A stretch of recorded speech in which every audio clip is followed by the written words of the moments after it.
સ્વાગત છે મારા કિચનમાં। આજે હું તમારી સાથે શેર કરીશ સાઉથ ઇન્ડિયન રેસીપી ઇડલી સાંભારની રેસીપી। ઘરે એકદમ સોફ્ટ અને સ્પંજી ઇડલી કેવી રીતે બનાવી એનું પરફેક્ટ માપ સાથે હું ઇડલી બતાવીશ કેવી રીતે બનાવી। જોડે આપણે સાંભાર અને ચટણી બનાવીશું। એકદમ ટેસ્ટી એવો સાંભાર બને છે। હું આને હોટેલ જેવો નહીં પણ મારા ઘરે બનતો સાંભાર કહી શકું છું। તો આપણે મારા ઘરે કેવી રીતે ઇડલી સાંભાર બને છે એની રેસીપી બતાવીશ। તો ચલો ઇડલી બનાવવા માટે સૌથી પહેલાં 3 વાટકા ચોખા લઈ લઈશું અને પોણો વાટકો આપણે અડદની દાળ લઈ લઈશું। ચોખા છે ફ્રેન્ડ આવી રીતે ટુકડા ચોખા આવે અથવા ઇડલીના ચોખા આવે એ લેવાના છે। આપણે બાસમતી રાઈસ આવે એ નથી લેવાના। જોડે આપણે અડધી ચમચી મેથી દાણા લઈ લઈશું જેનાથી સરસ એવું ખીરાનું ફર્મેન્ટેશન આવી જશે। આ પરફેક્ટ માપ છે। આને આપણે મિક્સર જારમાં અથવા ઘરઘંટીમાં દળી લઈશું। આવી રીતે કરકરો લોટ રાખવાનો છે। એકદમ ફાઇન એવો લોટ નથી બનાવવાનો। થોડોક ઇડલી સોફ્ટ અને દાણેદાર બનાવવા માટે આવી રીતે કરકરો લોટ રાખવો જરૂરી છે। ઇડલીનું ખીરું બનાવવા માટે 2 કપ આપણે ઇડલીનો લોટ લઈ લઈશું। જે આપણે ચોખા અને દાળમાંથી દળીને બનાવ્યો છે એ લોટ લેવાનો છે। 1 કપ આપણે ખાટું દહીં લઈ લઈશું। સરસ એવી ઇડલી છે એ ખાટી અને આથો સરસ આવી જશે। અને 1 કપ આપણે પાણી એડ કરી દઈશું। બધું પાણી એકસાથે એડ નથી કરવાનું। સરખી રીતે મિક્સ કરી દઈશું અને લોટના ગાંઠા ના રહે, એકદમ સ્મૂધ એવું બેટર બની જાય એવી રીતે આપણે મિક્સ કરવાનું છે। હવે સરસ એવું મિક્સ થઈ ગયું છે। ફરીથી 1 કપ પાણી એડ કરી દઈશું અને ફરીથી આપણે મિક્સ કરી દઈશું। તો ફ્રેન્ડ્સ આપણે 2 કપ ઇડલીનો લોટ લીધો છે, 1 કપ આપણે દહીં લીધું છે અને 2 કપ પાણી લીધું છે। આ એકદમ પરફેક્ટ માપ છે। તો ફ્રેન્ડ્સ સરખી રીતે બેટરને મિક્સ કરી દઈશું। એકદમ પતલું એવું ખીરું નથી બનાવવાનું, આવી રીતે ઘટ ખીરું રાખવાનું છે એટલે આથો છે એ એકદમ સરસ આવશે। તો ફ્રેન્ડ્સ સરસ એવું એકદમ સ્મૂથ ઘટ એવું ઇડલીનું બેટર થઈ ગયું છે। હવે આ બેટરને આપણે 7 થી 8 કલાક માટે આથો લાવવા માટે મૂકી દેવાનું છે। તો ઢાંકણ ઢાંકી એકદમ ગરમ એવી જગ્યા હોય એવી જગ્યાએ આપણે આને 7 થી 8 કલાક માટે આથો લાવવા માટે મૂકી દઈશું। તો ફ્રેન્ડ્સ હવે આપણે સાંભાર બનાવીશું। એક કુકરની અંદર આપણે 1 કપ તુવેરની દાળ એડ કરી દઈશું। સરખી રીતે 3-4 વાર ચોખ્ખા પાણીથી ધોઈ નાખશું અને 2 કપ જેટલું ગરમ પાણી એડ કરી 10 થી 15 મિનિટ પલળવા માટે સાઈડમાં મૂકી દઈશું। 10-15 મિનિટ પછી દાળ સરસ રીતે પલળી જાય એટલે કુકરનું ઢાંકણ બંધ કરી 2 થી 3 સીટી વાગે એટલે આપણે દાળને બાફવા માટે મૂકી દઈશું। હવે જ્યાં સુધી દાળ બફાય છે ત્યાં સુધી 2 થી 3 ટુકડા આંબલીના લઈ હું આવી રીતે ક્રશ કરેલી આંબલી રાખું છું। એની અંદર 2 ચમચી જેટલું પાણી એડ કરી એને પણ પલળવા માટે સાઈડમાં મૂકી દઈશું। આપણે આ આંબલીને સાંભારમાં યુઝ કરવાના છે એના માટે પલાળી છે।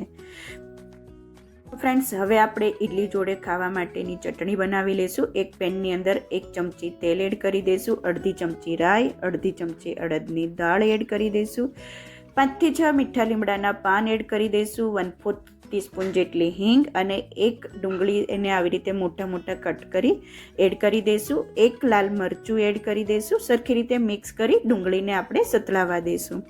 તો ફ્રેન્ડ્સ ડુંગળી સરસ રીતે ચડી ગઈ છે। હવે એક મોટી સાઈઝનું ટમાટર લઈ એને આવી રીતે મોટા કટ કરી એડ કરી દઈશું। સ્વાદ પ્રમાણે મીઠું એડ કરી દઈશું એટલે ટમેટા છે એ જલ્દીથી ચડી જાય અને મિક્સ કરી ઢાંકણ ઢાંકી 2 થી 3 મિનિટ ટમેટાને આપણે ચડવા દઈશું। 2-3 મિનિટ પછી ટમેટા સરસ રીતે ચડી ગયા છે। મિક્સ કરી દઈશું। એની અંદર અડધી ચમચી લાલ મરચું પાવડર, અડધી ચમચી સાંભાર મસાલો, અડધી ચમચી આવી રીતે આ ક્રશ કરેલી આંબલી એડ કરી દઈશું, 1 ચમચી દાળિયાના દાણા એડ કરી દઈશું, 2 ચમચી ટોપરાનું છીણ એડ કરી દઈશું। ફ્રેન્ડ્સ તમારી પાસે ફ્રેશ નાળિયેર હોય તો એ એડ કરી શકો છો। સરખી રીતે બધા જ મસાલાને મિક્સ કરી દઈશું અને 1 થી 2 મિનિટ આપણે બધા મસાલાને ચડવા દઈશું। સરસ રીતે ચટણી માટેનું મિશ્રણ રેડી થઈ ગયું છે। હવે આમને ઠંડી કરવા માટે સાઈડમાં મૂકી દઈશું। ઠંડી થઈ જાય પછી આવી રીતે બધું જ આપણે મિક્સર જારની અંદર એડ કરી દઈશું અને એક સરસ એવી સ્મૂધ આપણે પેસ્ટ બનાવી લઈશું। જરૂર પડે તો 2 થી 3 ચમચી આપણે પાણી એડ કરશું। તે થોડીક પાણીની જરૂર છે એટલે 2-3 ચમચી પાણી એડ કરી ફરીથી આપણે એને મિક્સ કરી દઈશું અને સરસ એવી સ્મૂથ ચટણી છે એ બનીને રેડી થઈ ગઈ છે। તો ફ્રેન્ડ્સ આપણે આવી જ ચટણી જોઈએ છે। એક બાઉલની અંદર આપણે ટ્રાન્સફર કરી દઈશું અને હવે આપણે આનો વઘાર કરી લઈશું। એક કડછીની અંદર આપણે 1 ચમચી તેલ એડ કરી દઈશું. તેલ સરસ એવું ગરમ થઈ જાય એટલે અડધી ચમચી રાઈ એડ કરી દઈશું. અડધી ચમચી અડદની દાળ એડ કરી દઈશું.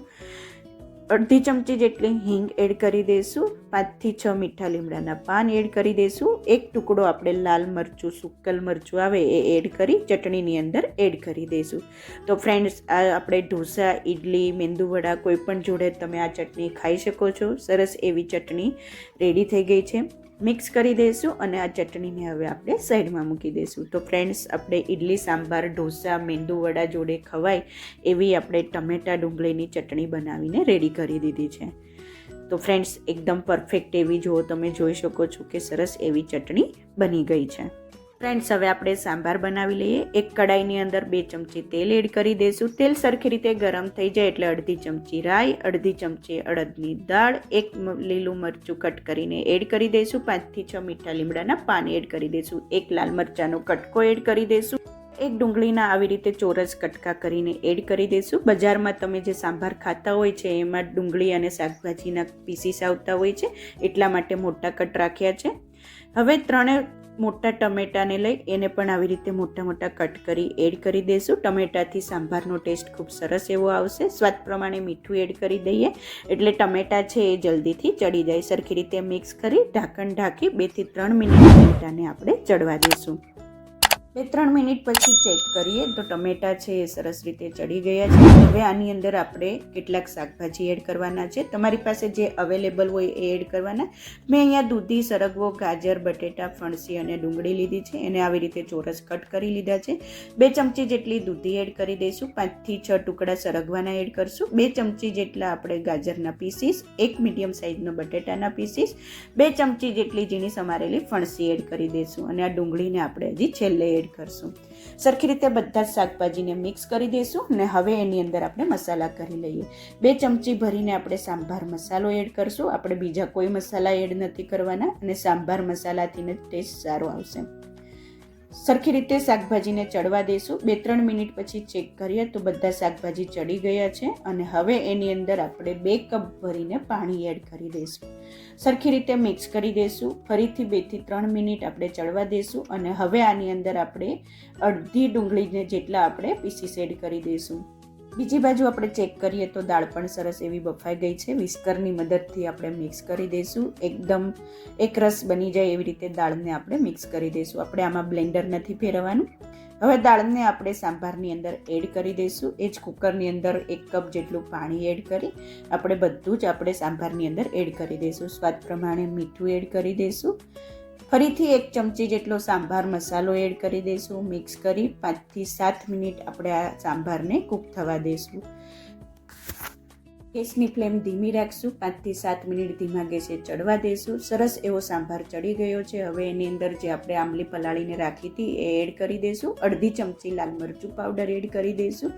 ફરીથી મિક્સ કરી દઈશું અને થોડોક સાંભાર છે એ ઘાટો લાગે છે એટલે 1 કપ પાણી છે એ હજી એડ કરી દઈશ. જો તમને ઘાટો સાંભાર પસંદ હોય તો પાણી એડ કરવાની જરૂર નથી. ફરીથી 5-1 મિનિટ સાંભારને ચડવા દઈશું. તો સરસ એવો સાંભાર છે હવે બનીને રેડી થઈ ગયો છે. જો ફ્રેન્ડ્સ, તમે જોઈ શકો છો. હવે ગેસની ફ્લેમ બંધ કરી દઈશું અને હવે આપણે ઇડલી બનાવી લઈશું. તો મેં પહેલેથી જ ઇડલીને રાત્રે ખીરું બનાવવા માટે મૂકી દીધું હતું. ચેક કરી લઈએ. સરસ એવો ઇડલીનો આથો આવી ગયો છે. એકદમ પરફેક્ટ એવું પ્લફી ખીરું બની ગયું છે. સરખી રીતે મિક્સ કરી ફરીથી એકદમ પ્લફી એવું ખીરું આપણે બનાવી લઈશું. તો ફ્રેન્ડ્સ, આવી રીતે 1 થી 2 મિનિટ આપણે મિક્સ કરી લઈશું એટલે સરસ એવું ખીરું બની જશે. સ્વાદ પ્રમાણે મીઠું એડ કરી દઈશું. ફરીથી મિક્સ કરી દઈશું. તો ફ્રેન્ડ્સ, ઇડલીમાં હવે આવી રીતે ઈનોનું 1 પાઉચ એડ કરી દઈશું. ઈનોની જગ્યાએ તમે બેકિંગ સોડા પણ એડ કરી શકો છો. તો ફ્રેન્ડ્સ, આખું પાઉચ એડ કરી દઈશું અને ઉપરથી 1 ચમચી આપણે તેલ એડ કરી દઈશું. તેલથી ઇડલી એકદમ સોફ્ટ અને જાળીદાર બનશે. ઈનો એડ કર્યા પછી ઇમિડિયેટલી આપણે આ મિશ્રણને મિક્સ કરી દઈશું એટલે એકદમ પ્લફી એવું ખીરું બની જશે. તો ફ્રેન્ડ્સ, એકદમ પરફેક્ટ એવું ઇડલી માટેનું બેટર છે એ બનીને રેડી થઈ ગયું છે. હવે આપણે ઇડલી બનાવી લઈશું. એકદમ પરફેક્ટ એવું આવું જ ખીરું રાખવાનું છે. ઘટ એવું ખીરું રાખવાનું છે.